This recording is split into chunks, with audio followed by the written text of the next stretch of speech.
Soy Igor Maraya Chaburu.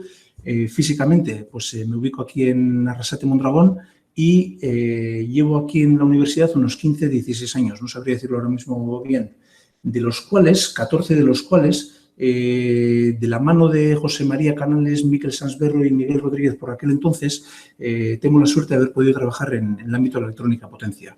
Un poco los temas que he tocado en estos años, pues básicamente serían semiconductores, principalmente en aquella época de silicio, pues su control activo, su conexión en serie, etcétera, su modelado, parametrización también sí que me tocó trabajar, y también he trabajado un poco en el ámbito de convertidores.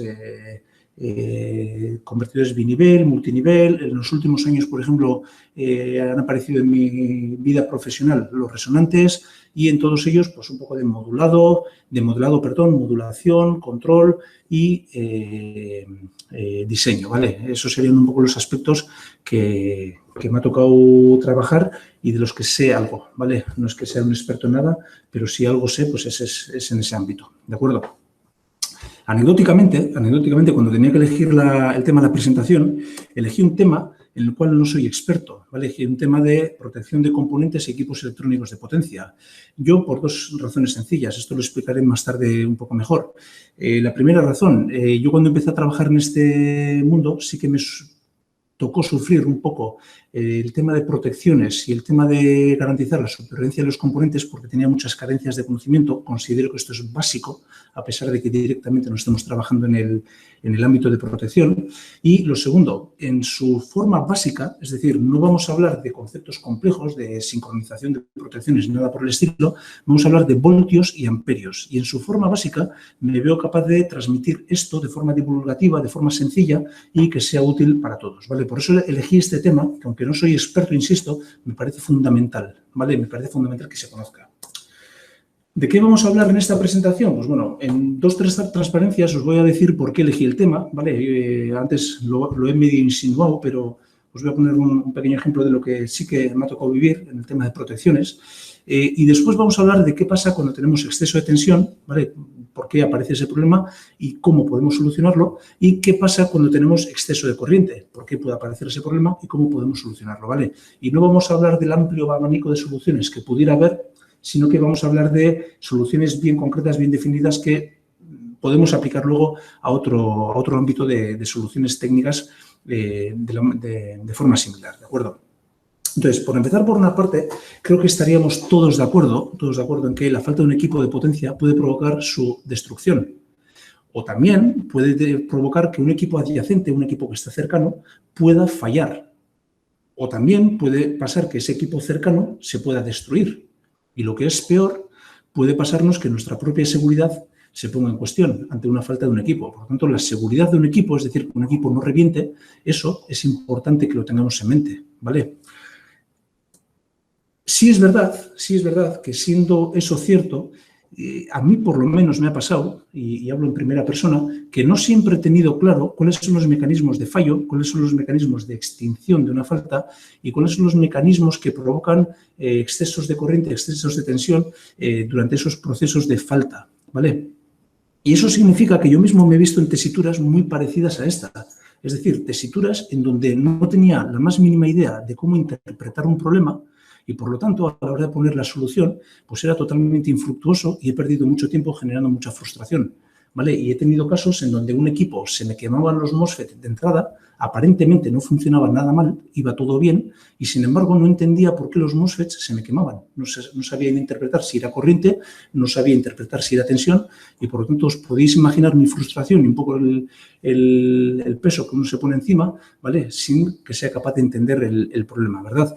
Entonces, esto considero que es fundamental que sepamos interpretar cuándo aparecen los problemas y qué podemos hacer con ellos, ¿vale? Independientemente de si realmente seamos expertos o no en protecciones, por lo menos conocerlos.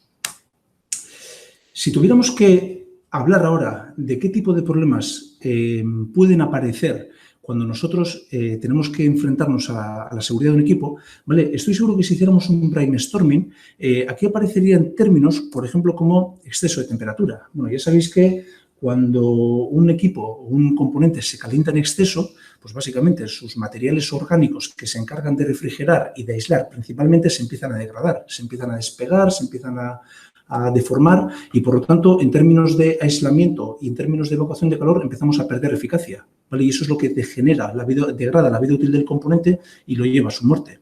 Cuando tenemos exceso de calor, una de dos, o paramos el equipo para que se enfríe o bajamos la potencia que estamos manejando con ese equipo para ver si con ese terating de potencia enfriamos el equipo, ¿vale? Pero algo hay que hacer. Nos puede pasar también que tengamos exceso de tensión y básicamente cuando en un componente aplicamos exceso de tensión lo que vamos a provocar es que ese componente se empieza a comportar o mejor dicho, entra en avalancha y se comporta como un cortocircuito, ¿vale? Por tanto, un cortocircuito ya sabéis que es una corriente muy alta que todo aquello que pilla lo destruye en muy poco tiempo. Por tanto, tenemos que evitar ese escenario porque per se ya es destructivo.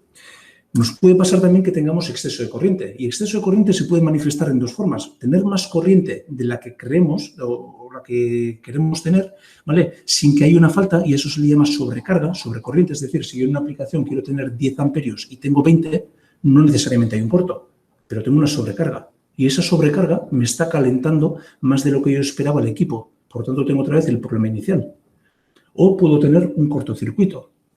En el caso del cortocircuito, lo que tengo a la salida que es una impedancia muy baja que dispara la corriente que circula y todo aquello que pilla esa corriente muy alta lo va a fundir. Por tanto, eso hay que extinguirlo en muy poco tiempo, ¿vale? Este es un poco el escenario. De todas estas causas, seguro que podemos meter más ingredientes en este brainstorming, pero vamos a hablar directamente por centrar el tiro en voltios y amperios. Vamos a hablar qué pasa cuando tenemos exceso de tensión y qué podemos hacer con ello. Y vamos a ver qué pasa y por qué pasa que tengamos exceso de corriente y qué podemos hacer con ello, ¿vale? Esto es un poco el ámbito donde se va a centrar la presentación, ¿vale? Algo concreto y acotado. Entonces, vamos a empezar con sobretensiones y, si os parece, os voy a proponer un escenario que creo que todos conocemos bien, que puede ser, por ejemplo, la red eléctrica, ¿vale? Yo si pusiera la red eléctrica, o si os preguntara qué entendemos por la red eléctrica, pues más o menos entenderíamos todos algo parecido a lo que he dibujado ahí. Pues tendremos una fuente de tensión lineal y unos cables a donde nos vamos a conectar, ¿no? Si nosotros en esta red conectáramos cargas, por ejemplo, yo puedo poner una primera carga y una segunda carga, ¿vale? ¿Qué es lo que sucede? Que si tenemos tensión y tenemos carga, va a empezar a circular corriente a través de esas cargas, ¿vale? Una corriente I1 y una corriente I2. ¿Qué es lo que sucede? Si en este escenario tuviéramos que dibujar cuál es la tensión que nos está dando la red, ¿vale? Y cuál es la tensión que aparece en la carga 1 y cuál es la tensión que aparece en la carga 2, creo que todos en este escenario diríamos algo parecido a esto que os dibujo. Que la fuente de tensión, si es una carga senoidal o es una fuente senoidal, ¿vale? En paralelo tenemos la carga 1 y, por lo tanto, tenemos una tensión senoidal. Y en paralelo tenemos la carga 2. Por lo tanto, tenemos la misma tensión senoidal. ¿De acuerdo? Entonces, esto creo que es algo que todos diríamos a priori.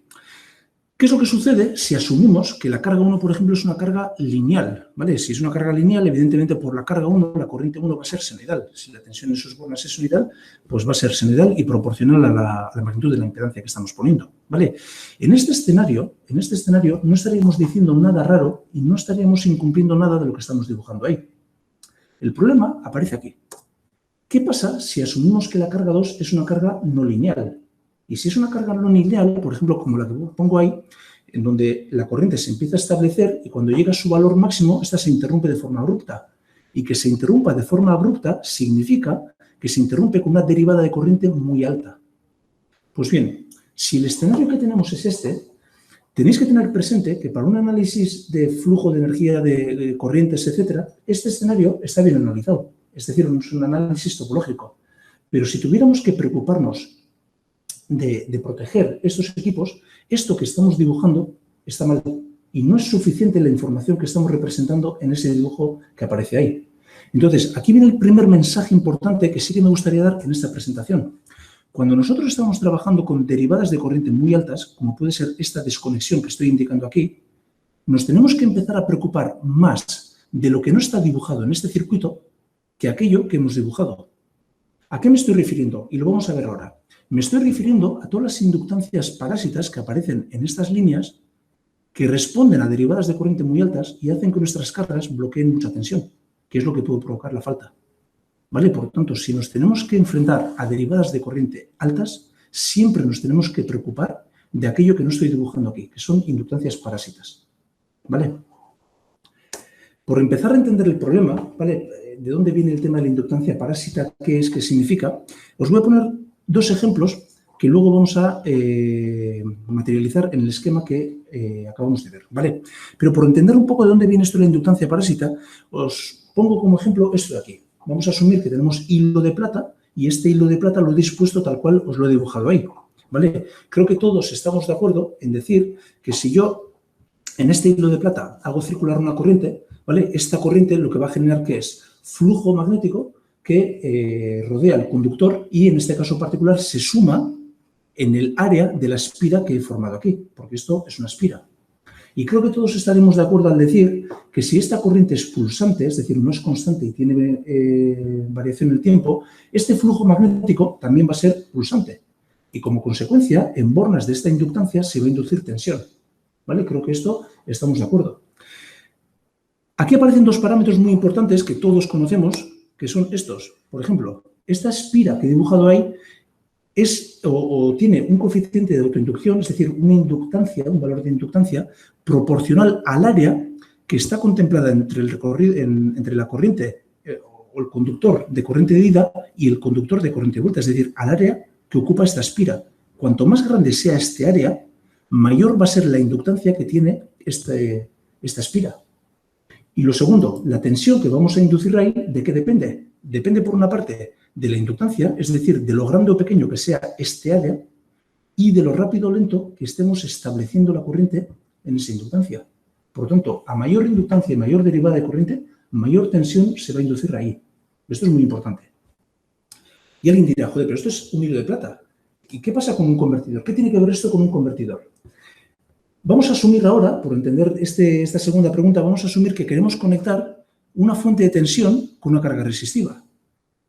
Y en este caso, en este ejemplo concreto, lo que voy a hacer es conectar este terminal de la fuente de tensión con hilo de plata, y lo voy a conectar hasta este punto, y este terminal de la resistencia con hilo de plata lo voy a conectar hasta este punto. Y si os fijáis, aquí yo he formado una espira con un área bastante grande. ¿Y qué es lo que sucede? Que si yo hago circular corriente por ese circuito, esta corriente, atendiendo la norma de la mano derecha, lo que va a generar es flujo magnético, líneas de campo. Y ya veis que estas líneas de campo se están sumando en el núcleo de esta espira que yo mismo he montado. Por tanto, lo que está haciendo este flujo, ¿qué es? Flujar la inductancia, o mejor dicho, flujar el núcleo de esta espira enorme que yo he puesto. Y es por eso que quiero que tengáis presente que si ese circuito lo montáis así, realmente lo que tenéis montado ahí es eso de ahí. Una fuente de tensión, una carga resistiva y una inductancia enorme en medio. Eso lo habéis montado así. ¿Qué es lo que sucede? Que, bueno, en este ejemplo concreto, que no es muy significativo, en régimen estacionario, aquí no habría ningún problema, porque esto es una fuente, una impedancia nula, que es la inductancia es un corto y la carga resistiva. Pero ¿qué pasa en los transitorios? Cuando queréis establecer la corriente o cuando la queréis interrumpir, os tenéis que hacer cargo de toda la energía que tenéis almacenada en esa inductancia y el tema cambia. Sin embargo, si yo este circuito lo montara de esta forma, en donde el conductor de ida de la corriente y el conductor de retorno de la corriente están muy pegados, lo que pasa es lo siguiente, que yo cuando establezco una corriente, la corriente de ida va a generar un flujo, que es el flujo amarillo, atendiendo la norma de la mano derecha, ¿vale?, que quiere penetrar el área de esa espira. Pero la corriente de retorno lo que está generando es un flujo que se contrapone al primero. Luego las líneas de campo se anulan y muy pocas líneas de campo van a conseguir flujar, van a conseguir penetrar esta espira que yo he dibujado aquí. Y por lo tanto, en ese circuito, lo que yo realmente he dibujado o yo realmente he montado es eso de ahí. Es la misma fuente, la misma carga, pero la inductancia que tengo en medio es mucho menor. Por lo tanto, cada vez que montáis un convertidor, no me importa que sea este, que sea un chopper, etcétera, lo que estáis montando es esto. Y el conexionado que vosotros mismos estáis haciendo es lo que está metiendo inductancia ahí. Eso es muy importante que lo tengáis presente. Vamos a volver al ejemplo de antes. Si esto es así, en el ejemplo de antes, ¿qué es lo que deberíamos de meter para entender cuál es el problema de las sobretensiones? Pues lo primero, que esto de aquí es una espira. Y si es una espira, tiene su coeficiente de autoinducción. Y esto de aquí sigue siendo una espira. Por lo tanto, tiene su coeficiente de autoinducción. Y por lo tanto, debo dibujar la inductancia de la espira 1 y la inductancia de la espira 2 tal cual aparecen ahí. Si esto es así, ¿qué es lo que sucede? Si volvemos al mismo requerimiento de antes, ¿qué certezas tenemos aquí? Pues como certezas tenemos que la fuente de tensión ideal nos da una tensión senoidal. Sabemos que la carga 1 es una carga lineal, luego la corriente que va a circular es senoidal. Y sabemos, porque lo hemos dicho antes, que la carga que circula por la inductancia, por la carga 2, perdón, la corriente, es una carga no lineal, que es lo que dibujamos ahí. Pero fijaros ahora que entre la fuente de tensión y la carga 1 tenemos una impedancia. Luego la tensión no necesariamente es la misma. Y fijaros que entre la carga 1 y la carga 2 tenemos otra impedancia. Luego la tensión no necesariamente es la misma. Entonces no podemos decir que lo que decíamos antes sea cierto. Entonces la pregunta ahora sigue siendo la misma. Oye, ¿cuánto vale la tensión en la carga 1 y cuánto vale la tensión en la carga 2? Porque esta es la pregunta que os hacía al principio. Si la carga que tenemos es una carga lineal, la corriente va a ser senoidal, ¿vale? Y si la corriente es senoidal, esto ya lo decía antes, la tensión en sus bornas muy probablemente sea senoidal, si algo no lo está impidiendo. ¿Pero qué es lo que sucede? Decíamos que teníamos una carga no lineal, que es la carga 2, que en un momento determinado nos mete una interrupción. Es decir, esa corriente justo en ese punto la interrumpe. Si pasa eso, lo que vais a ver es que en el momento de interrumpir esta corriente, en bornas de esa carga va a aparecer esto aquí, y es una sobretensión. ¿Por qué? Porque si dibujamos nuestra carga, la carga que está bloqueando toda la tensión de red, que es esto de aquí, más toda la tensión que se induce en la inductancia parásita, que es esto de aquí. Y aquí viene un mensaje muy importante también. Fijaros que aquí no ha habido ningún cortocircuito. Fijaros que aquí no ha habido ninguna falta. Y sin embargo, tenemos una sobretensión. Si nosotros no prevemos que en esa carga pueda haber una sobretensión, esto puede provocar que nuestro equipo falle. ¿Vale? No hace falta que algo vaya mal para que tengamos una sobretensión. Y esa sobretensión puede ser fatal para nuestro equipo si nosotros no lo hemos dimensionado adecuadamente. ¿Vale? Ese mensaje, tenerlo por favor siempre presente. ¿Vale? Es muy importante que lo tengáis en cuenta. Lo dicho, si nosotros tenemos una derivada de corriente, siempre tenemos que tener presente que vamos a tener sobretensión. Ahora bien, si nosotros nos tuviéramos que preocupar de las protecciones en este contexto, nosotros lo que nunca podemos tener presente, y esto creo que ahora sí que me entenderéis, es que la tensión de una red es senoidal, ¿vale? Tal cual está dibujado así. La tensión propiamente dicha en la red eléctrica es algo parecido a esto, si nos tenemos que preocupar de las sobretensiones. ¿Y aquí qué estamos viendo? Pues bueno, que es una tensión que pretende ser senoidal. En un momento concreto, alguien, por ejemplo, desconecta una carga y aparece una sobretensión. Y aquí, en un momento concreto, alguien ha desconectado otra carga y aparece otra sobretensión. Y puntualmente puede ser que haya un cortocircuito y eso significa que si ese cortocircuito se extingue en muy poco tiempo y con una derivada de corriente muy alta, hemos hecho que esa corriente vaya a cero. Por lo tanto, tenemos una sobretensión mucho más alta. Y aquí otra vez tenemos una sobretensión, porque alguien ha desconectado una carga. ¿Qué es lo que sucede? A estos datos o a estos valores que de forma periódica, de forma repetitiva, están apareciendo en la tensión, se les llama la tensión máxima repetitiva que puede aparecer en bornas de nuestra carga. Y evidentemente nuestro equipo tiene que ser capaz de bloquearla. Y ya ves que es más tensión que la tensión de la red. Y además, de forma no repetitiva, es decir, con carácter de pulso único, nos puede pasar que tengamos una tensión no repetitiva asociada principalmente a faltas. Y evidentemente nuestro equipo tiene que ser capaz de bloquear y soportar esa tensión, porque lo demás esto va a ir mal. ¿Qué podemos hacer si nosotros queremos preocuparnos de proteger nuestro equipo de las sobretensiones? Pues lo primero que deberíamos hacer es sobredimensionar en tensión nuestros componentes. Y la palabra sobredimensionado puede ser algo cuestionable. Más que sobredimensionado puede ser dimensionar adecuadamente nuestros componentes. Eso es lo primero que vamos a ver y lo primero que deberíamos hacer. ¿Qué más podemos hacer? Podemos poner en paralelo limitadores pasivos de tensión. Es decir, si nuestra carga puede fallar o nuestro equipo puede fallar porque tiene sobretensión, en paralelo podemos poner un descrestador, que puede ser un varistor, un TVS o cualquier otra cosa parecida. O incluso, si nuestros componentes nos lo permiten, podemos poner limitadores activos, lo que es un clamp activo. Y esto es lo que se conoce como autoprotección. Pero para ello hay una condición que se tiene que cumplir, que el elemento que se autoproteja tiene que ser controlable. Luego hablaremos de eso. Entonces, ¿qué es esto del sobredimensionado? ¿O qué es esto, mejor dicho, del dimensionado adecuado de componentes en cuanto a tensión se refiere? Pues bueno, volvemos al ejemplo de antes. En el ejemplo de antes tenemos una red eléctrica y tenemos, por ejemplo, conectado este rectificador, ¿vale? Este es nuestro equipo. Y en este rectificador aparecen tiristores, ¿vale? No necesariamente son tiristores, pueden ser diodos. Entonces, ¿qué es lo que sucede? Si nos fijamos, por ejemplo, en este diodo que pongo aquí, ¿vale? ¿Qué es lo que sucede? Que cuando conduce, pues conducirá con su tensión de saturación, 2, 3, 4 voltios, no más. Pero cuando bloquea, tiene que bloquear toda la tensión de línea. Dicho de otra forma, si la tensión de red que estamos aplicando en la entrada es esta de aquí, cuando el diodo conduce eso negro, 2 o 3 o 4 voltios, no más. Eso es un diodo de potencia. Pero cuando bloquea, tiene que bloquear toda la tensión de red con todas sus sobretensiones. Por lo tanto, este diodo tiene que estar dimensionado adecuadamente para que esta sobretensión la bloquee bien. Lo demás, a la primera de cambio, va a morir. Aquí tenéis un ejemplo de un fabricante que os está diciendo qué relación debería haber entre el calibre de tensión de estos diodos respecto al calibre de tensión de la línea. Y fijaros que para una tensión de línea de 400 voltios, que estamos diciendo que son los 530 voltios máximos, el fabricante nos dice que el calibre de tensión de estos diodos o estos tiristores, en este caso, tiene que ser de 1400 voltios, lo cual es casi 3 veces más que la tensión de la red. 3 veces más.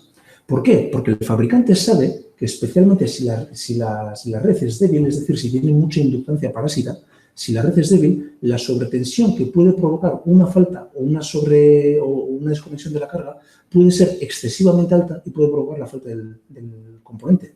Y por eso aplica un margen tan grande a esos diodos, ¿vale? Y alguien dirá, joder, pues si esto es la red, en otro tipo de componentes, ¿esto cómo funciona? Pues exactamente igual. Si alguno de vosotros está pensando en un convertidor DC-DC, en un convertidor DC-DC, ¿qué tenéis? Un bus, tenéis conexiones a los transistores y esos transistores, ¿qué hacen? Interrumpir corriente de forma abrupta, es decir, con una derivada de corriente muy alta. Eso es lo que está haciendo el transistor. Entonces, ¿qué es lo que sucede? Cuando el transistor interrumpe corriente de una forma muy abrupta, toda la inductancia del conexionado, toda la inductancia del busbar, eso genera sobretensión. Y es por eso que si tenéis un bus de 50 voltios, no podéis poner un MOSFET de 50 voltios, porque la primera conmutación va a morir. Tenéis que sobredimensionarlo en tensión para que esa sobretensión nunca alcance la tensión de bloqueo. ¿Vale? Esto es fundamental que lo tenéis presente. E insisto, no hace falta que algo vaya mal para que realmente tengamos sobretensiones que puedan matar a nuestros componentes. ¿Vale? Eso es muy importante que lo tenéis presente. Y por eso siempre hay que procurar entender el problema y dimensionarlo adecuadamente, ¿vale? ¿Qué es lo que sucede? Bueno, yo he intentado sobredimensionar en tensión y me puede pasar que no sea suficiente. Si no es suficiente, tengo que empezar a pensar, en soluciones adicionales. Es decir, poner, por ejemplo, en paralelo con mi elemento a proteger un limitador de tensión, ¿vale? Este varistor, en este caso, sería un elemento que pondría en paralelo con mi elemento a proteger. ¿Un varistor qué es? No sé si os suena. Pues un varistor básicamente es una resistencia que depende de la tensión, ¿vale? Y a grosso modo, no sé si os suena, a mayor tensión en bornas del varistor, menor es la resistencia ómica que tiene, ¿vale? Eso por definición es así. ¿Qué es lo que sucede? A pesar de que la definición sea esta, os recomiendo encarecidamente que en lugar de hacer caso a la definición, penséis en un varistor como si fuera una resistencia que depende de la temperatura, la corriente y la derivada de corriente. Y esto es muy importante que lo entendáis, porque cualquier protección en tensión que vayáis a poner, si lo tratáis de encender de forma abrupta, es decir, con una derivada de corriente alta, vais a ver que en sus bornas aparece tensión, más tensión de la que esperáis. Por lo tanto, es mejor que penséis que es algo dependiente de la corriente y de su derivada, porque lo demás, incluso la protección que pongáis, va a ser ineficaz. El varistor, si cogéis un datasheet de un varistor, vais a ver típicamente que el fabricante os da dos curvas estáticas. La curva típica es esta que estoy señalando aquí. ¿vale? Y aquí, ¿qué es lo que se ve? Pues bueno, si yo pongo mi varistor en paralelo con la carga, a tensiones por debajo de 400 voltios, pues realmente tengo una corriente de stand-by de unos 60 microamperios. Es decir, esto realmente está en stand-by y no me molesta. Ahora bien, si la tensión en bornas del varistor sube, por ejemplo, a 1000 voltios, ya veis que a través de ese varistor puede empezar a circular 1 kiloamperio o algo más de 1 kiloamperio. Y esto es lo que le otorga capacidad de proteger de tensión. ¿Por qué? Porque la energía que provoca la sobretensión se desvía a través del varistor y limita la tensión en bornas de la carga. Esta es la idea de la protección Shunt. ¿Qué es lo que sucede? Que esto es una curva típica y el fabricante sabe que si os vende esto, seguramente esta curva puede estar desplazada hacia arriba o hacia abajo. Y para daros la certeza de que dimensionéis bien la tensión de stand-by, os da la tensión mínima, o mejor dicho, la tensión máxima que podéis aplicar en stand-by para que este no se polarice en directa, no se polarice y no entre a conducir. Y de la misma forma, el fabricante os da la tensión máxima que en régimen permanente va a aparecer en bornas del varistor al paso de corriente. Por ejemplo, ya sabéis más o menos qué tensión podéis esperar cuando circula corriente en ese varistor. Y así sí que podéis dimensionar un varistor adecuadamente, bien para el stand-by, bien para la tensión máxima que va a circular. ¿De acuerdo? Esta es la idea general. Pero bien, el varistor, no podéis olvidar que un varistor de potencia básicamente es un compuesto de metal y óxido. Y eso significa que cuando está en bloqueo tiene una resistencia muy alta. Una resistencia muy alta puede ser de 10, 20, 30 megaohmios. Es decir, realmente es un buen stand-by. Pero ¿qué es lo que sucede? Si vosotros queréis encender un varistor rápidamente, de forma abrupta, con una DIDT muy alta, todos los portadores de carga, todos los electrones de esa estructura que está en bloqueo, se tienen que orientar para que realmente empiece a conducir y la resistencia baje. Y eso lleva tiempo. Si miráis un datasheet, el fabricante os dirá, esto tarda decenas de nanosegundos, lo cual es rápido. Pero si vosotros hacéis que encienda el varistor o el varistor entre a conducción antes que esos 10 o antes que esas decenas de nanosegundos, vais a ver que en el varistor tenéis mucha corriente, porque la habéis impuesto vosotros, mientras que todavía tiene un comportamiento resistivo muy alto. Luego vais a tener una sobretensión en bornas de ese varistor. Luego vuestro elemento de protección, el que debería de poner el techo de tensión, realmente tiene en sus bornas más tensión de lo que vosotros pensáis. Y esto es lo que en esta gráfica el fabricante os está diciendo. ¿Vale? Este 1, 5, 8, 20, 4, 10 son los perfiles, no voy a entrar en detalles, de lo rápido que se enciende el varistor. Entonces, ¿qué es lo que sucede? Si estáis en DC tenéis una caída de tensión determinada, pero a medida que aumentáis la derivada de encendido, ya veis que la tensión que vais a tener en ese transitorio de encendido aumenta. Y esto es importante que lo tengáis presente, porque un encendido abrupto en cualquier elemento de protección significa sobretensión. Y si no la tenéis en cuenta, puede hacer que vuestra propia protección sea ineficaz. ¿Vale? Es muy importante que esto lo tengáis presente. ¿Dónde se pone un varistor? Pues bueno, si volvemos al circuito de antes, un varistor se pone en paralelo con la carga que queremos proteger. En este caso, por ejemplo, la carga 2, tal cual la acabo de dibujar. Tendremos las inductancias parásitas y el varistor protegiendo la carga 2. ¿Qué es lo que hace esto? Pues básicamente, si este es el escenario donde aparece la tensión en bornas de la carga 2, cuando metemos un varistor, lo que vamos a ver es que esto se convierte en eso de ahí. Es decir, el varistor es el que se encarga de limitar la tensión máxima que aparece en bornas de la carga. Eso lo hace el varistor. Y siempre vais a ver, y es muy característico, cómo si la tensión del varistor se limita, la derivada con la cual se extingue la corriente es menor. ¿La razón cuál es? La razón es que, y sin entrar en análisis, la razón es que el tiempo que tarda una inductancia en descargarse es inversamente proporcional a la tensión a la cual lo hace. Luego, a menor tensión que permitís aquí, menor derivada vais a tener. ¿Vale? Y eso es una norma que siempre se va a aplicar. Por tanto, es muy característico esto de aquí, limitar tensión bajando la DIDT. ¿Vale? Esto siempre lo vais a ver. Decíamos también que podemos poner elementos de autoprotección. ¿Vale? Un elemento de autoprotección, la filosofía es esta. Yo quiero convertir el elemento que quiero proteger en su propio protector. Por lo tanto, el elemento protector, ¿vale? es el elemento que se debe proteger. Entonces, para que esto sea cierto, para que esto tenga sentido, este elemento tiene que ser controlable, ¿vale? Y si pensamos, por ejemplo, en un convertidor, ¿qué tipo de elementos tenemos sensibles? Pues básicamente estaríamos pensando en semiconductores, ¿vale?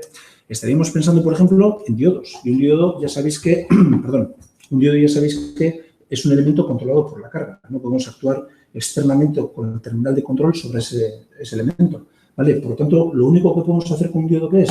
Poner en paralelo la protección. Si pensamos en los tiristores, nos pasa algo parecido. Yo si tengo un tiristor, no puedo controlar lo rápido o lento que se enciende. ¿Por qué? Porque un tiristor es un elemento realimentado positivamente y no me lo permite. Entonces, en el caso del tiristor también tengo que hacer algo muy parecido. Es decir, protegerlo poniendo en paralelo el elemento de protección. Y fijaros en eso que estoy dibujando abajo, es decir, esto es lo que habría que hacer con un tiristor o un diodo para protegerlo. Esto es un snapper, un TVS, podría poner un varistor, ¿vale? No me importa que esté poniendo. Esto que estoy poniendo, ¿vale? La idea que es que toda la energía que está en la inductancia parásita, que es la que genera la sobretensión, se desvíe y se disipe aquí. ¿Y eso qué significa? Que estos elementos que yo pongo en paralelo típicamente son voluminosos, son costosos y ocupan y tienen mucho peso, ¿vale? ¿Por qué? Porque manejan mucha energía. Y luego aparece el tercer elemento, que es el transistor. Aquí os pongo un IGBT, pero pudiera ser un MOSFET, por ejemplo. Y el transistor tiene una particularidad que es un elemento realimentado negativamente. Eso significa que se puede controlar. Y por eso, cuando pensamos en un transistor, tenemos que pensar que es un amplificador de señal. ¿Y qué significa eso? Que nosotros por puerta a un transistor le podemos decir qué tensión máxima puede haber en el colector. ¿Qué implica esto? Pues que yo con un transistor en principio puedo hacer lo mismo que antes. Es decir, le puedo poner el elemento descrestador, es decir, la protección de tensión en paralelo. Y cuando hago esto, esos elementos que pongo, el snapper o el clamp o el TVS o el propio varistor, esos se tienen que hacer cargo de toda la energía que interviene en la falta. Y por eso son grandes. Pero puedo poner el elemento protector o el circuito protector entre el colector y llevado a puerta. Y en este circuito, y no voy a entrar en el detalle de por qué, lo que le estamos diciendo a ese IGBT concretamente, ¿qué es? Que cuando la tensión quiere subir, como mucho, en el colector puede haber la tensión que tengamos en el Zener.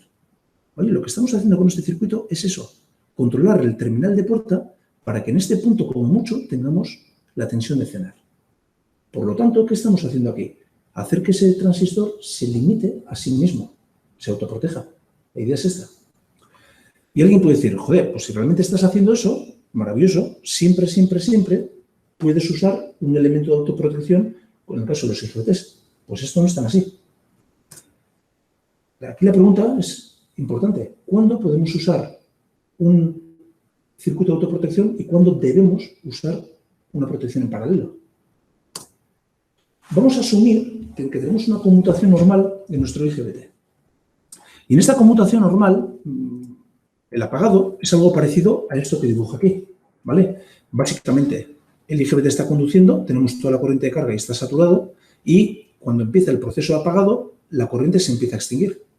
Y esto, esta DIDT, en la inductancia parásita, ¿qué es lo que genera? Sobretensión. Cuando la DIDT se extingue, pues la tensión de enbornas del IGBT queda a nivel de la tensión de bus, ¿vale? La idea es esta, ¿vale? ¿Qué es lo que sucede? Asumamos que en esta conmutación que he puesto aquí, superamos la tensión de ruptura de este IGBT. Luego, realmente en esta conmutación, este IGBT va a morir. Y es por eso que tenemos la idea de poner un clamp activo, ¿vale? Un circuito de autoprotección. Y nos pasa lo que pasaba antes. Por un lado, si nosotros hacemos esto, le estamos diciendo a este IGBT, que no sé cómo funciona el circuito, pero lo que le estamos diciendo realmente es que en el colector no puede haber más tensión que la tensión del Zener, que es lo que os estoy poniendo aquí. Si esta tensión de Zener es menor que la tensión de ruptura, ya nos hemos salvado. Y esto está muy bien. Pero ¿qué es lo que sucede? Antes decíamos, si nosotros hacemos esto, estamos haciendo que la tensión sobre la cual se descarga la inductancia sea menor. Por lo tanto, el tiempo que vamos a tardar en descargar toda esa energía aumenta. Dicho de otra forma, las pérdidas de apagado de este IGBT han aumentado. Entonces, ¿qué significa esto? En este escenario se empieza a ver algo mejor cuándo se puede usar y cuándo no. Si yo tuviera que decir cuándo se puede utilizar un clamp activo o un circuito de autoprotección, puedo decir dos cosas. En régimen normal, es decir, en conmutación normal, la corriente nominal, puedo utilizar la autoprotección siempre y cuando garantice que esas pérdidas de conmutación adicionales no hagan que la temperatura unión alcance el máximo valor permitido. Esa es la primera condición. Pero no puede pasar que esto mismo tenga que actuar en caso de cortocircuito. En caso de cortocircuito, el fabricante os dice claramente lo siguiente. Si este IGBT tiene que protegerse en caso de cortocircuito, tenéis que garantizar que la energía que interviene en la falta, es decir, la energía que va a disipar el IGBT, sea muy pequeña. Y esto significa que el I2T de ese transistor es muy bajo. ¿Cómo nos lo dice? Nos lo dice con un dato que creo que todos conoceréis, y es este. El fabricante os dice, si esto tiene que extinguir una falta, la falta se tiene que extinguir en menos de 10 microsegundos. Si esto no lo podemos garantizar, realmente no podemos utilizar un sistema de autoprotección, porque va a fallar. El IGBT no va a aguantar. ¿Vale? ¿Por qué? Porque el IGBT tiene poco I2T, poca capacidad de I2T, y por lo tanto, cuando se protege a sí mismo, tiene que protegerse con muy poca energía. Cuando esto es así, toda la protección la tenemos que poner en paralelo. ¿Cuándo es el caso típico? Luego veremos un ejemplo, pero en un DC breaker, por ejemplo, ¿qué estamos metiendo? Pues un IGBT que tiene que haber una falta, pero en esa falta tenemos una inductancia en línea brutalmente alta. Luego hay mucha energía. Entonces, en ese tipo de escenarios, cuando el IGBT se abre, lo que tenemos que desviar toda la energía es a esto de aquí, a un varistor, a un TVS, a un snagger, lo que toque, porque el IGBT no puede abrir esa falta. ¿Vale? Esto es muy, muy importante que lo tengáis presente. ¿De acuerdo? Entonces, estas son un poco las condiciones que nos permiten elegir entre la autoprotección y la protección SUT en paralelo. ¿De acuerdo? Hemos hablado de las tensiones y nos falta hablar de las corrientes. Y cuando hablamos de corriente, estaremos más o menos de acuerdo que si tenemos un circuito, la corriente que va a circular se garantiza por una parte por diseño. Si pensamos, por ejemplo, en la fuente de DC con la carga resistiva que teníamos antes, si la fuente de C tiene una amplitud determinada y quiero que haya tantos amperios, tengo que dimensionar bien la carga para que eso sea así. ¿Vale? Lo demás eso no va a funcionar. Y si estoy pensando, por ejemplo, en un chopper de C o en un inversor, ¿vale? El control lo que tiene que manipular es el ciclo de trabajo para que con ese ciclo de trabajo la corriente sea la que yo quiera. ¿Vale? Por lo tanto, no me importa si es por diseño o es por control, pero la corriente la tenemos que manejar nosotros. Bien. Pero como todo en la vida, esto puede fallar y falla. Nos puede pasar que nosotros tengamos un control y ese control se realimenta a través de una medida. Y en esa medida podemos tener una mala ganancia, por ejemplo, una ganancia mal dimensionada, en donde haga que cuando hay un amperio, nosotros leamos que hay medio amperio. Y eso significa que si queremos hacer que el convertidor trabaje a 100 amperios, realmente estarán circulando 200, porque estamos midiendo la mitad. ¿Qué significa? Que tenemos mucha más corriente de la que nosotros queremos tener, pero no hay una falta. Como tal, no existe la falta. A esto típicamente se le llama sobrecarga, tener más corriente de la que nosotros queremos sin que haya una falta aparente. O podemos tener también un cortocircuito, es decir, que en un momento concreto la carga, por ejemplo, falle, el aislamiento le falla y queda cortocircuitado. La corriente se dispara y como es una corriente muy alta, en muy poco tiempo tenemos que abrirla. Lo demás funde todo lo que pilla en el camino. ¿Vale? La idea es esa. ¿Qué podemos hacer o qué soluciones podemos poner cuando estamos hablando de elementos de protección de corriente? Bueno, alguien dirá, pues puedes poner una PTC. Bien, una PTC es algo así como un fusible autorrearmable que ponemos en serie, pero está condenado a circuitos de baja potencia. ¿Vale? Cuando hablamos un poco de potencias curiosas, algo más elevado, típicamente estamos pensando en fusibles y breakers. ¿Vale? Entonces, ¿qué es un fusible? Por empezar por alguna parte. Bueno, un fusible es un filamento que se calienta por efecto de Joule, es decir, cuando pasa corriente a través del fusible, en su propia resistencia la corriente genera calor, disipa energía y genera calor. Y si esta energía que estamos disipando es lo suficientemente elevada, el fusible, el filamento, se funde. ¿Qué sucede? Que si el fusible se funde, protege todo elemento que esté aguas arriba y aguas abajo. ¿Por qué? Porque interrumpe la falta. Una de las cosas malas que tiene el fusible, malas o por lo menos poco atractivas que tiene el fusible, es que cada vez que se funde, cada vez que actúa, este se tiene que sustituir si queremos rearmar el circuito. Y esto no siempre es interesante, no siempre es atractivo. A veces nos interesa que el elemento protector sea autorrearmable, ¿vale? Entonces, esto es muy importante que lo tengáis presente cuando penséis en proteger con fusibles. Por entender cómo se dimensiona o cómo funciona esto del fusible, Os voy a poner este escenario de aquí. Tenemos una fuente externa, la red eléctrica, por ejemplo, tenemos un rectificador, que es ese diodo que pongo ahí, y tenemos una carga, que es la que pongo ahí. Y el fusible, que es este elemento que pongo aquí, ¿vale? Lo que pretende que es, en caso de falta, proteger el diodo. Esa es la idea. Entonces, cuando aparece la falta, lo que vamos a ver es que se establece una corriente de cortocircuito muy elevada. Es un poco lo que os estoy poniendo ahí. Y la pregunta, o la idea es simplemente esta. Si quiero proteger el diodo, en este caso quiero proteger el diodo, ¿vale? Tenemos que garantizar que el fusible se funda antes que el diodo para esa corriente de falta. La idea es esa, ¿vale? ¿Cómo podemos dimensionar adecuadamente el fusible? ¿Vale? Pues tenemos este escenario, ¿no? Tenemos el fusible, tenemos el diodo y podemos modelar tanto el fusible como si fuera una resistencia, como el diodo como si fuera la resistencia. Sería la resistencia dinámica, ¿vale? Me olvido la tensión de umbral por simplicidad y lo voy a aproximar así. ¿Qué es lo que sucede aquí? Que la corriente de falta es la misma en ambos elementos, ¿sí? Y volvemos a lo mismo. Si la energía que funde el fusible lo hace antes que la energía que funda el diodo, esto se protege. Habiendo dicho esto, podemos tener la muy mala tentación de escribir y pensar esto. Es decir, yo para elegir el fusible puedo tener la mala idea de decir que si la energía que funda el fusible es menor que la energía que funda el diodo, eso lo tengo protegido. Esto no es cierto. Y fijaros en una cosa muy importante.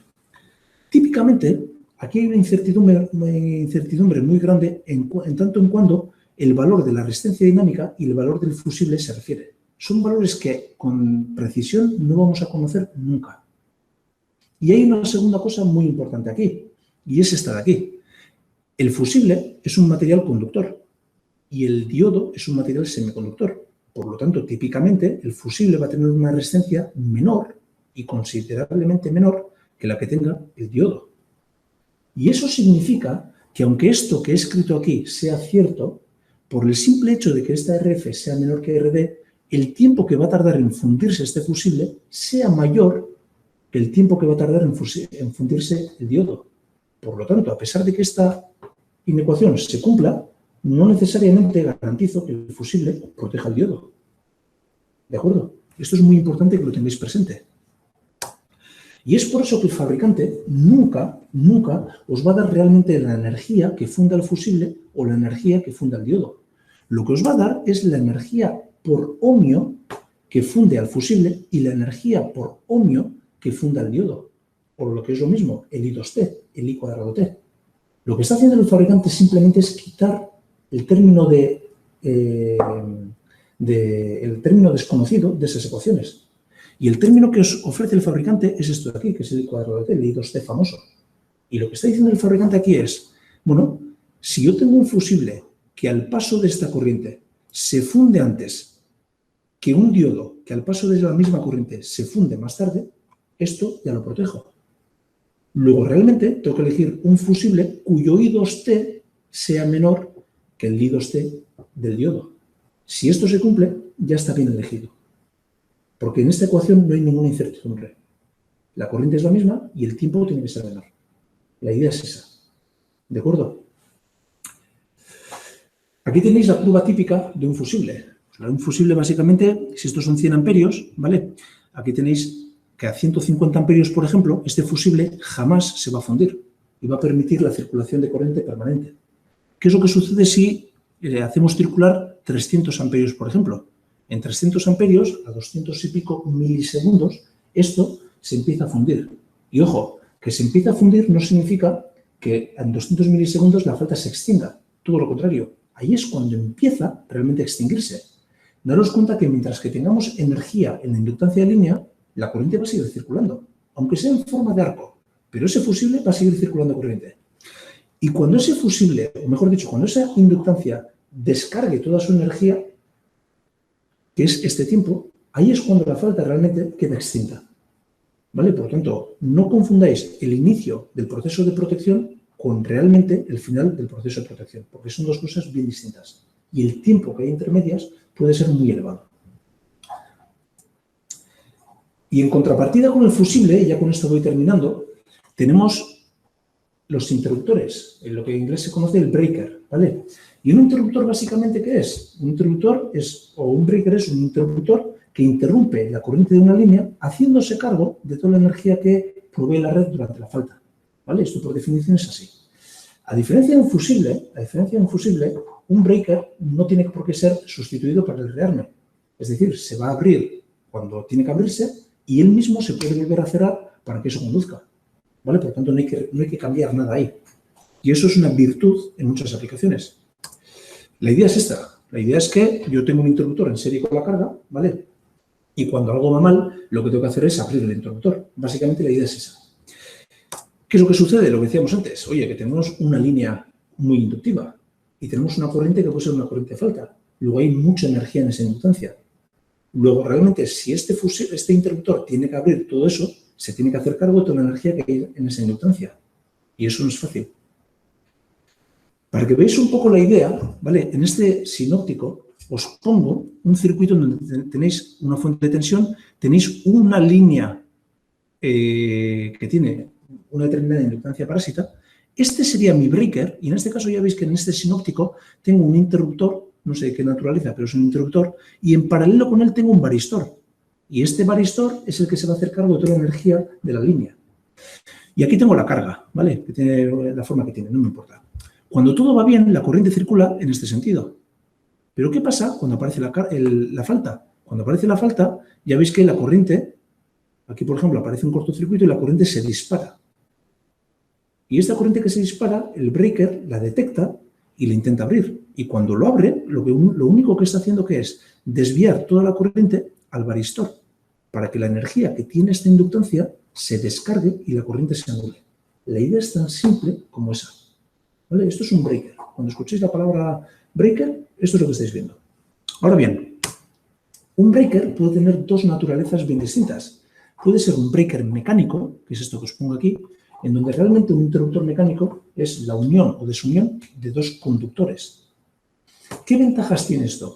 Lo primero, muy importante, que es muy eficiente. ¿Eficiente en términos de qué? De que la caída de tensión cuando conduce es muy baja, porque realmente el conductor es un muy buen conductor. ¿Cuál es la pega? Que si vosotros queréis abrir un interruptor mecánico, esto es lento. Y lento significa que vais a tardar entre 2 y 10 milisegundos, más o menos, en abrir esa corriente. 10 milisegundos es muchísimo tiempo, por ejemplo, para un cortocircuito. Y esto significa que un DC breaker está condenado esto significa que un breaker mecánico está condenado por naturaleza a sistemas en donde la inductancia de falta tenga un valor muy elevado. Por ejemplo, la línea eléctrica.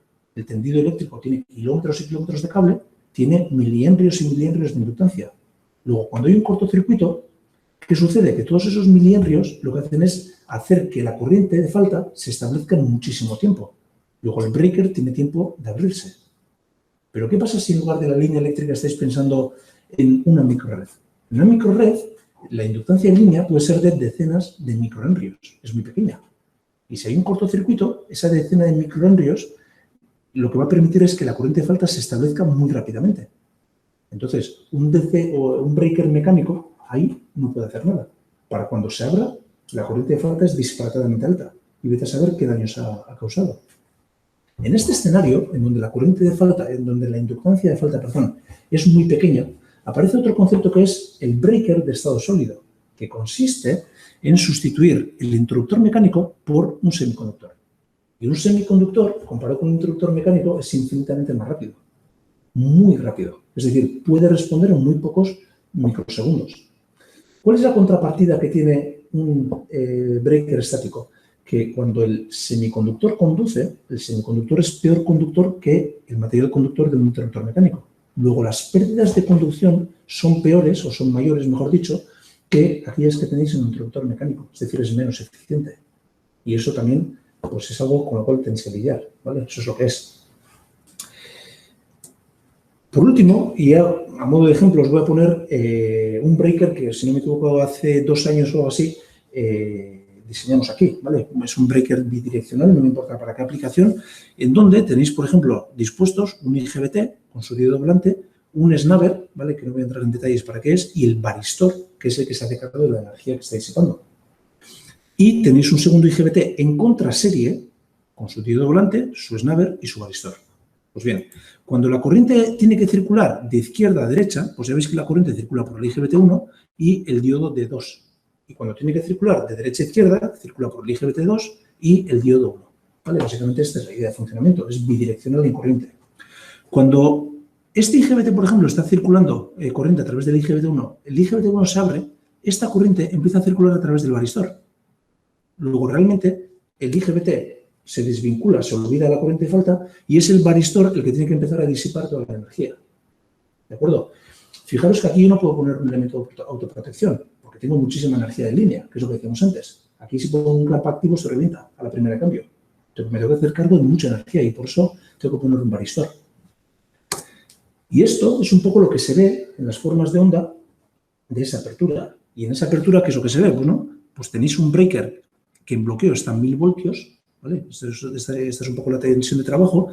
Cuando el breaker, cuando el interruptor se cierra, la falta ya existe y ya veis que la corriente se establece muy, muy rápido porque la falta ya existía en este caso. Y cuando la corriente llega a 800 amperios, aquí tenéis, cuando llega a 800 amperios, el breaker lo detecta y lo abre. Y ya veis que cuando se abre, esto no se queda en 1000 voltios. Esto supera o alcanza una tensión que en este caso limita el varistor. Aquí, por ejemplo, el varistor ya está actuando. Y por lo tanto, cuando el varistor actúa, pasan dos cosas. La primera, protege al IGBT de tensiones excesivas. Y lo segundo, hace que la inductancia descargue toda su energía en función de la tensión que impone el varistor. Y por eso esta corriente se extingue a cero. ¿Vale? La idea de un breaker es tan simple como esta. ¿Vale? Sabiendo un poco cómo se maneja, pues esto se puede hacer bastante fácilmente. ¿De acuerdo? Pero esto hay que tenerlo claro. Y bueno, ha pasado casi una hora desde que hemos empezado, ¿vale? Y no sé si tenéis preguntas, no sé si tenéis algún comentario, ¿vale? Si alguien lo tuviera, por favor, que lo hiciera. Estaría encantado de escucharos.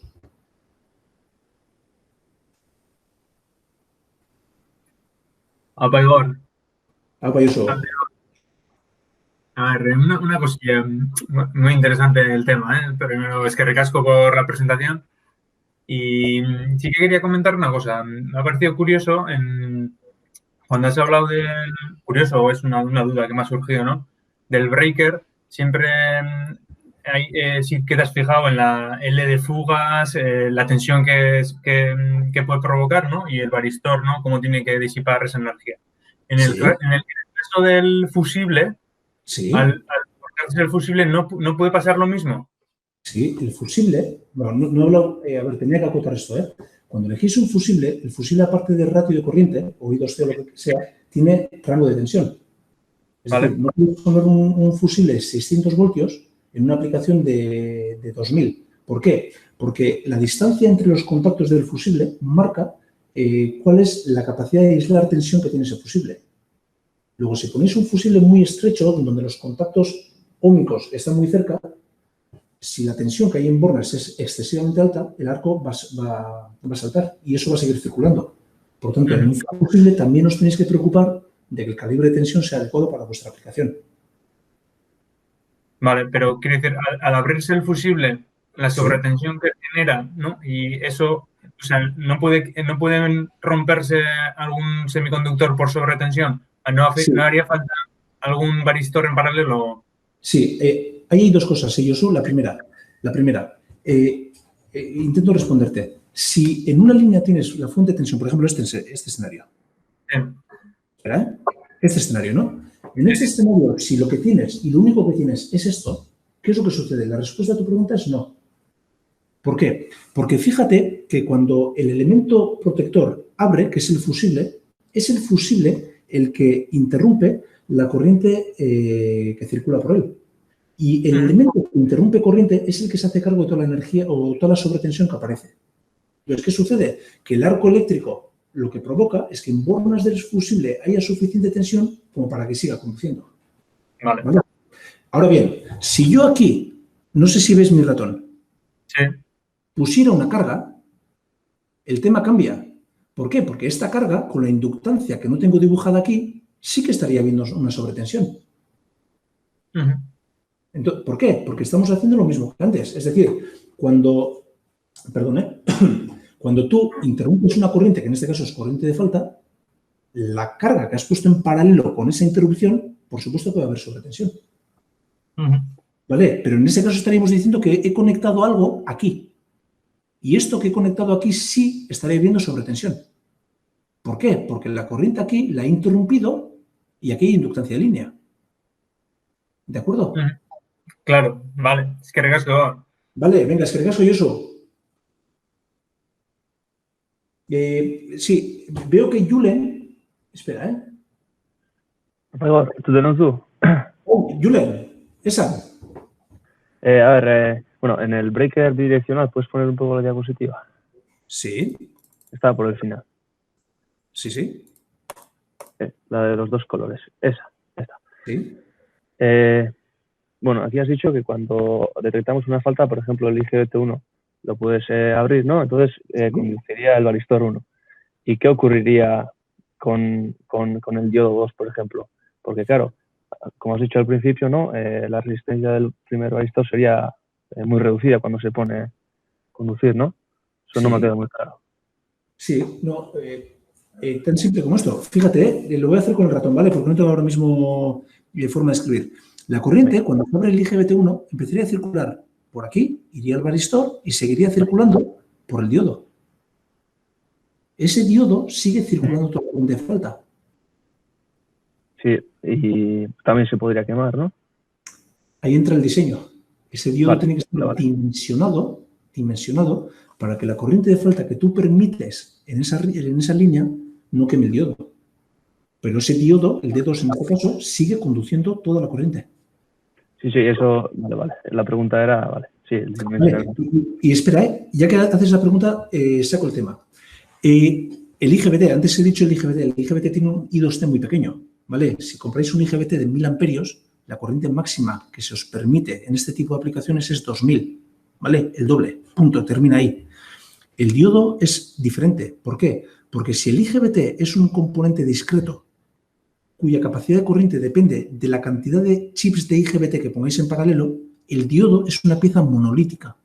Y por tanto, si yo quiero un diodo de 2000 amperios, con un único chip ya me es suficiente. Eso lo puedo hacer. Esto tiene una repercusión muy importante y es que en caso de falta, un IGBT no tiene, y esto lo he dicho antes, no tiene capacidad de disipar mucha energía. Por eso un IGBT no se puede proteger con un fusible, porque el I2C es ridículamente bajo comparado con el de un fusible. No hay forma de fundir un fusible para proteger un diodo, un IGBT, porque el IGBT se funde siempre antes. El diodo, sin embargo, por ser monolítico, ¿qué os permite? Os permite trabajar con corrientes disparatadamente altas sin que este todavía se queme. Y es lo que permite proteger a un diodo. ¿Por qué digo esto? Porque en este caso sí es cierto que el IGBT lo tengo que abrir y desviar toda la energía al varistor para que el IGBT se proteja. Porque el IGBT en ese circuito que he dibujado es el elemento más débil. Es el que menos capacidad de disipar energía tiene.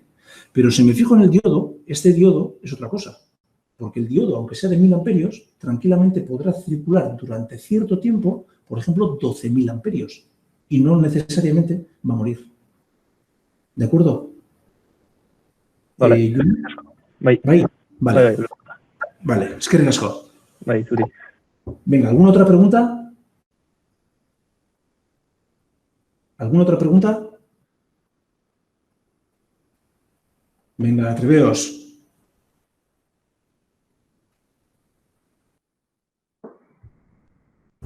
Vale.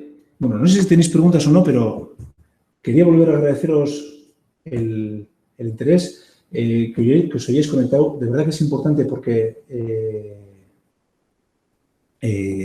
esto depende de todos, ¿vale? Que entre Galarreta y Mondragón y Bilbao en poco tiempo tengamos contacto, sepamos qué estamos haciendo y podamos colaborar, depende de nosotros, ¿vale? Por lo tanto, os agradezco de verdad que os hayáis conectado y, bueno, no sé si os ha parecido útil, interesante, no sé si a alguien le ha servido para aprender algo, lo que fuera, pero la idea un poco de lo que vamos a promover aquí, que es que seamos capaces de divulgar conceptos básicos que nos lleguen a la mayoría de nosotros, ¿vale? No vamos a empezar con conceptos complejos, conceptos que solo unos pocos vamos a poder aprovechar, sino que vamos a hacer este tipo de presentaciones por lo menos en este año, ¿vale? A partir de enero tal vez empezamos a meter herramientas o cursos más especializados, ¿vale? Pero la idea es que, por lo menos al principio, nos enganchemos todos y la gente que está solo a docencia o solo a investigación o principalmente a investigación, todos tengamos cabida aquí, ¿vale? Por tanto, insisto, la siguiente presentación la harán Josu y la harán Gonzalo, harán presentaciones también divulgativas, ¿vale? Creo que accesibles a todo el mundo y ya iremos incorporando a la gente que, pues eso, que aparentemente seguramente estén pensando que están en una posición desventaja, ¿no? Si solo están, por ejemplo, en docencia, pero esa gente también, evidentemente, sois parte del departamento y sois parte importante. Y aunque ahora mismo vuestra condición sea esa, el día de mañana eso va a cambiar, ¿vale? Por tanto, contamos con vosotros y, evidentemente, lo que vosotros tengáis para aportar, bienvenido va a ser también, ¿vale? Entonces, si alguien no tiene ninguna pregunta, si nadie tiene ninguna pregunta, hacemos esto aquí o... Yo tengo una pregunta que se me ha ocurrido, porque es algo que, bueno, primero de todo, agradecerte la presentación, me ha parecido súper interesante. Y luego, aparte, tenía una pregunta porque lo hemos sufrido nosotros, Julen lo sabe mejor que nadie. Nosotros, por ejemplo, cuando trabajamos en la microred, es una red muy, muy, muy pequeñita porque todos los equipos están muy cerca y trabajamos con MOSFETs a muy baja tensión y tampoco mucha corriente, pero sí que hemos sufrido pues el problema de que los MOSFETs se nos queman como churros, ¿no? Sí. Ya sé que es un mundo que también sé que estáis explorando, pero en ese tipo de casos, ¿qué recomendáis o recomiendas? O sea, ¿cómo podemos identificar cuál es el origen del problema? ¿Cuáles son los pasos que seguirías tú? Lo primero, dos cosas. Lo primero, hay dos parámetros muy importantes. Si muere, por ejemplo, por tensión, es decir, si todo funciona bien, es decir, si está bien modulado, si está bien controlado y no hay ningún problema aparente, podemos asumir que el problema está o que muere por mucha corriente o por mucha tensión, ¿vale? Si todo está bien hecho, que muera por corriente sería raro, ¿vale? Te puede pasar, por ejemplo, que el tiempo muerto de la rama no esté bien dimensionado y que en algunos casos tengáis un cortocircuito de rama. Os puede pasar también que en el caso del MOSFET, porque el MOSFET es puñetero, tengáis problemas de inmunidad de VDT. ¿Vale? Entonces, todo ese tipo de cosas las tenéis que descartar. Si fuera alguna de las cosas que hemos dicho aquí, ya debería ser por tensión. Y por tensión tenéis que mirar, o deberíais de mirar dos cosas. La primera, que el calibre de tensión del MOSFET está bien elegido. Por ejemplo, si tenéis un bus de 100 voltios, no tengáis un MOSFET de 80, eso estaría mal elegido. Y lo segundo, que el busbar está bien hecho. Es decir, que tengáis poca inductancia parásita. Entonces, habría que ir descartando todo ese tipo de cosas. Entonces, habría que ver por qué falla. No necesariamente puede ser fallo del equipo. ¿Vaya, Nico? No, quería decir que hemos intentado identificar el problema. Los MOSFETs yo creo que están bien dimensionados porque, bueno, es un bus de 48 voltios y creo que son capaces de soportar 100. Así que, en principio, no debería ser el origen. Pero en el caso de las sobretensiones y así, claro, identificar esas sobretensiones o ¿cuál sería el procedimiento? ¿Cómo lo medimos? Drenador surtidor, ¿vale? Tú coges un ciclo de repetición que si es un DCDC, pues es el único periodo de conmutación que tienes y comprobar en el apagado qué está pasando. Comprobar también si el MOSFET tiene capacidad de avalancha, porque si la tiene se protege a sí mismo, ¿vale? Y si vierais que no es problema de tensión, en un MOSFET, insisto, otro problema que es muy caprichoso es que el MOSFET se active por inmunidad de VDT, que es muy típico en los MOSFETs. Entonces, según cómo tengáis hecho el driver, puede que realmente muera por un cortocircuito de rama por problemas de inmunidad de VDT. Entonces, habría que ver bastantes cosas que pueden fallar ahí. ¿Vale? El tema de la inmunidad no he hablado aquí porque no tiene cabida, ¿no? Pero sí que es un problema que puede producir un cortocircuito. Ados. Es que recasque hor. Igual, Eneko. Igual, aurkezpen hontatik kanpo, negozu berba ikendu beste momentaten, horretaz, ¿vale? Sí, eskerrik asko. Eskerrik asko Eneko galderengatik. Venga, ¿más preguntas? ¿Más preguntas? Venga, alguien que tenga preguntas.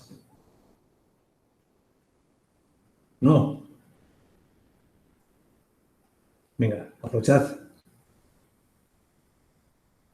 Bueno, si no hay preguntas, en principio lo dejamos aquí. Insisto, Bai, nola bai?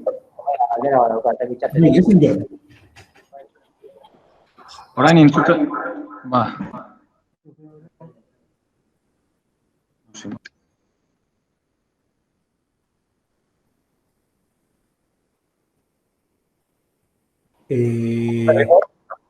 A ver. Bai, esan. Bueno, nire duda más, por ejemplo, antes has enseñado el datasheet de, por ejemplo, un fabricante que te recomienda sobredimensionar la tensión a soportar por algunos componentes incluso hasta 3 veces más. Sí. ¿Me ha parecido?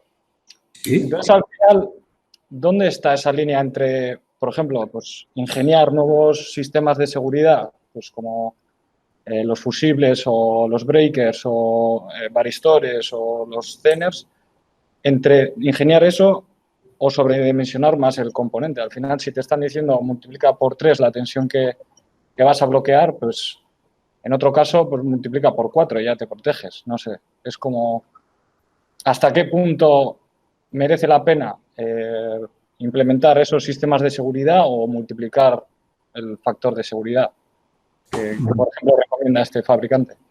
Vale. Lo primero, aquí esto merece una explicación. Lo primero, si estuviéramos pensando, por ejemplo, en un IGBT o un MOSFET que trabajan en un bus DC, ¿vale? Conectado a un bus DC, típicamente el factor de dimensionado suele ser menor de 2, ¿vale? Menor de 2. ¿Por qué? Porque cuando hacemos el busbar somos responsables de que esa inductancia parásita sea pequeña. Entonces, el sobredimensionado, mejor dicho, en tensión, obedece más a factores de fiabilidad, es decir, el concepto de 100 fit, es decir, fallo aleatorio por descarga atmosférica, ¿vale? Estaríamos hablando de eso, más que a inductancia parásita, ¿vale? Eso es el primer punto. El segundo punto, en este ejemplo concreto, estamos conectados a una red eléctrica y la red eléctrica tiene una particularidad muy importante, es que es muy inductiva. Puede ser una red fuerte en donde la inductancia de línea es baja, pero puede ser una red débil en donde la inductancia de línea es extraordinariamente alta. Y el fabricante eso lo sabe. Entonces, en ese caso concreto, es casi obligatorio pasarse a estos niveles de dimensionado. ¿Vale? ¿Por qué? Porque es muy probable que eso falle. Y alguien puede decir, joder, pues realmente puedes coger uno de calibre inferior y poner un varistor en paralelo. Y puedes hacerlo. Pero ¿qué sucede? Que en ese equipo, en lugar de 6 diodos o 6 tiristores, en ese caso, estarías poniendo 6 tiristores más otros 6 varistores. ¿Y todo eso qué es? Coste, volumen, espacio, peso, etcétera, etcétera, etcétera. Entonces, la idea principal, ¿cuál es? Joder, cuanto menos elementos pongas, más fiable, más liviano y más limpio es tu equipo. Entonces, la red eléctrica es una aplicación concreta en donde la conmutación se da a niveles de tensión o a niveles de inductancia de fuga muy elevadas. Y por eso ese sobredimensionado que se hace en este tipo de aplicaciones, aunque parezca exagerado, aquí es necesario. Vale, insisto, esto en un DC-DC con un MOSFET no lo haces. O con un inversor conectado a la red eléctrica de IGBTs, esto no se hace. Esto no funciona así. ¿Por qué? Porque ahí el layout depende de ti, cosa que aquí no. Y hay mucha más incertidumbre. Vale, no sé si puedes responder. Sí. ¿Vale? O sea, cuando tienes a mano otros factores de diseño que tú puedes optimizar, digamos, ya pues no tienes por qué asegurarte tanto, ¿no? El ir a 3 veces más ese factor de tensión o... Eso es. De hecho, no es que no tienes por qué ir, es que no vas. No, lo evitas, sí. Vale. Vale, es que ricasco. Ahí se brillón. Venga, ¿más preguntas? ¿Más preguntas? ¿Alguien tiene preguntas? Venga, aprovechad. ¿No tenéis preguntas? Lo dejamos aquí y si alguien tiene preguntas que las haga el día de mañana, sí. Bueno, pues en principio dejamos esto aquí y lo dicho, de verdad, que mil gracias por haberos conectado, mil gracias por el interés. Ojalá podamos mantener este interés y este ritmo de presentaciones a lo largo de todo el año y sirva para que nos unamos, para que compartamos, para que compartamos un poco lo que la distancia está impidiendo que hagamos. ¿de acuerdo? Que es un poco la colaboración estrecha, el día a día cercano, etcétera, ¿vale? Que un poco el objetivo es ese, ¿vale? Aparte de conocernos, que podamos estar en contacto y aparte transfiramos conocimiento entre nosotros, ¿de acuerdo? Entonces, espero que todos tengamos la disposición, que sé que sí, ¿vale? De hacer esto y adelante, ¿de acuerdo? Venga, que paséis una muy buena tarde y estamos. Venga, hasta muy pronto.